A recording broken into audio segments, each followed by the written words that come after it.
ዛሬ ይዤላችሁ የመጣሁት በአረቦች ጋር በጣም ተወዳጅ የሆነውን የሩዝ በሻዕርያ አሰራር ነው።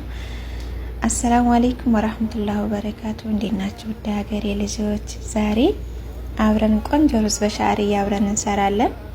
በአረቡ ዘንድ በጣም ተወዳጅ ነው። በተለይ ደግሞ እንግዳ ሲመጣ ነው ይሄ ምግብ የሚሰራውና እኔ ግን ዝም ብዬ ለሰዎች የምሰራዋለሁ በአማን ቀን።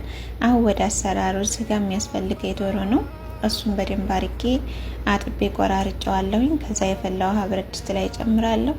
በመቀጠል ድፍን ቀይ ሽንኩርትና ነጭ ሽንኩርት ነው የምጠቀመው። ከዛ ወረቀት ጋር ፍልፍል አስወጥ፣ ገርፋና የድንብላል ፍሬ ነው የምጠቀመው፣ ወይንም ደግሞ የተፈጨ ድንብላል።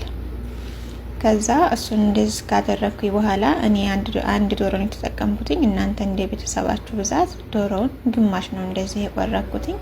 በደንብ መታጠብ አለበት። እኔም አጥቤዋለሁ። እናንተም ሽታ እንዳያመጣባችሁ በደንብ ማጠብ ነው ያለባችሁ።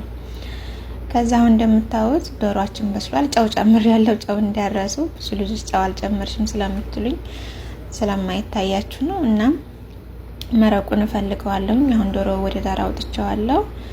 ከዛ በመቀጠል እዚህ ጋር የገበታ ቅቤ ወይንም ዚብዳ ነው የምጠቀመው። እሱን አረግና ከዛ በመቀጠል ትንሽ ዘይት እጠቀማለሁ። ከዛ ሻዕርያችንን እንጨምራለን። ዶሮውን ያበሰልንበትን የመረቁ ውሃ እንደፋም ይሄን የምናበስልበት። ከዛ እንደዚህ ቀስ እያልን ሻዕርያችንን እናምሰዋለን። እንዳያረብን ሻዕርያ ጊዜ አይፈልግም። ምስርቁ ነው ማማሰል ያለብን በጥንቃቄ ማለት ነው። ከዛ ተጠቀምኩትኝ እኔ 2 ብርጭቆ ሩዝ መስሪ ነው።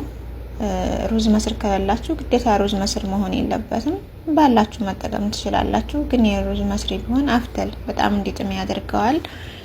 እሱን አድርጌ ከዛ እንደዚህ ከበሰልን በኋላ ሻዕርያችን ሩዙን ጨመርኩና ቅድም ያጠለልነውን የዶሮ መረቅ ነው የጨመርኩት።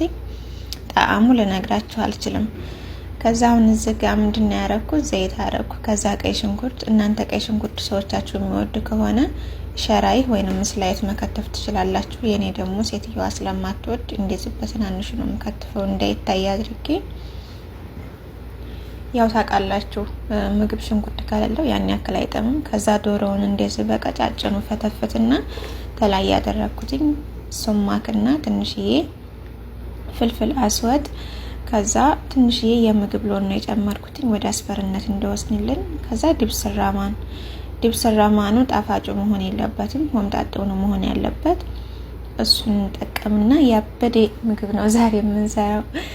ከዛ በኋላ እንደዚህ አሁን ደርሶልናል። ሁሉም የማቀርብበት ሲኒያ ቫይሬክስ ላይ ያዘጋጃለሁ።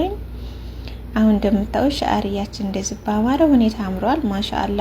ሻዕርያው እሳት ትንሽ እንዲገባው ማድረግ አለብን። ከጥሬው ሲሆን ብዙ አይጥምም ወይንም ደግሞ ነካ አይሰጠንም። እንደዚህ እንደምታዩት ቆንጆ ሆኗል። የቤታችሁ ሰርታችሁ ሞክሩት። ከላይ ያደረኩበት የድንብላል ቅጠል ወይንም ደግሞ ከዝበራ ነው። ባይ ባይ።